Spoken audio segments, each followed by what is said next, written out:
The Harrington estate stretched across rolling hills like something carved from a dream. Marble fountains spilled into crystal pools, the air smelled of roses and freshly cut grass, and inside stood a mansion so vast it seemed almost unreal.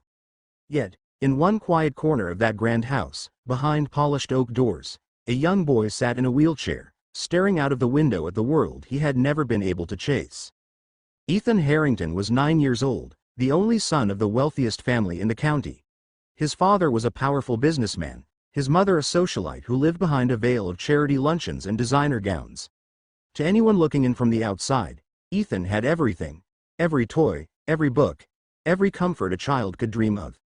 But what he wanted most was the one thing no one could give him: the ability to walk. Doctors had tried.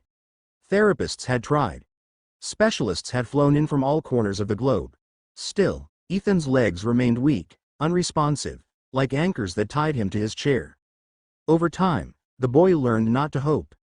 His parents, though broken inside, distracted themselves with more money, more parties, more distractions. Love was there, but buried under the weight of disappointment. And then one morning, everything changed. Her name was Grace.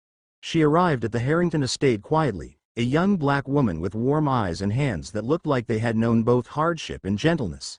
She wasn't hired as a nurse or a therapist, but as a maid. Just someone to clean, to sweep, to make the mansion sparkle the way Mrs. Harrington liked. No one expected her to be anything more. But Ethan noticed her first. She sang while she worked.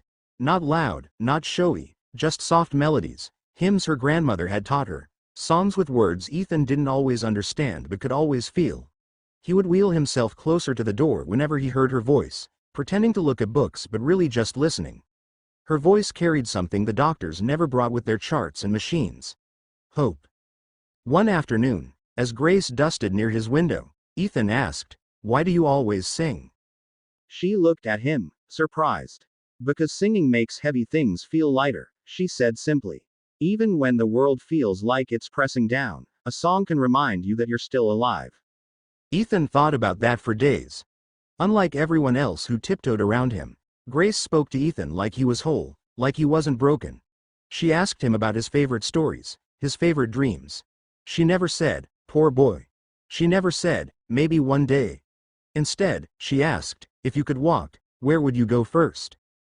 "The lake," Ethan whispered once. "I'd run straight to the lake and put my feet in the water." Grace smiled, not with pity but with certainty. "Then that's where we'll go." Ethan blinked. "But I can't, not yet," she interrupted. "But don't you dare say you can't."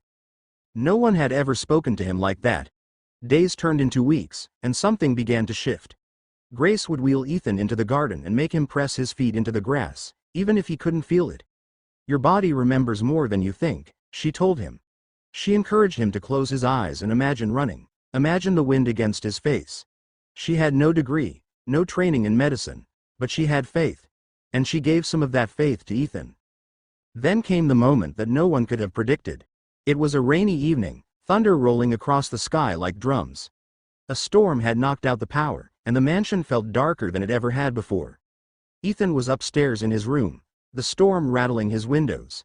He hated storms. They made him feel even smaller, even more helpless. Grace rushed in with a candle, her face glowing in the flickering light. "It's all right," she said, kneeling by him. "The storm will pass." But then, a crack of thunder so loud it shook the glass. Ethan screamed, clutching her arm. And in that instant, something wild happened. His legs jerked. Just a twitch, but it was real. Grace saw it. Her eyes widened, and she whispered, "Do it again." I can't," Ethan said, shaking. "You can. Don't think. Just feel." Another roll of thunder, another flash of lightning. Ethan, terrified, pressed harder against her arm. And this time, his right foot shifted against the floor. It was small, it was clumsy, but it was the impossible. Grace's hands trembled, tears filling her eyes. "Ethan, you moved." Word spread quickly through the Harrington household. At first, his parents dismissed it as chance, as reflex. But Grace refused to let it be brushed aside. She pushed Ethan gently, every day, encouraging him to try again, to imagine not just walking but running. Some days he failed. Some days he cried. But Grace never let him give up. One afternoon, she brought him into the great hall of the mansion, where sunlight poured through the glass ceiling. "Stand with me," she whispered. He shook his head. "I can't." "You can," she said firmly, taking his hands. "Not because I believe it, but because you do." And for the first time in his life, Ethan Harrington stood. His legs shook beneath him, his breath caught in his throat, but he was standing. Grace held him steady, both of them crying, both of them laughing through the tears. The day he took his first step, the entire household stopped. Servants lined the hallways, his parents frozen in disbelief. The boy they had pitied for years was walking, slowly, unsteadily, but walking. And at the center of it all was Grace. She hadn't come with medicine. She hadn't come with science. She had come with something no one else had ever given Ethan. The belief that he was more than his weakness. The courage to see himself not as broken, but as becoming. And as Ethan's tiny feet moved across the polished floor, echoing louder than any thunderstorm, it was clear to everyone that the impossible had been made real.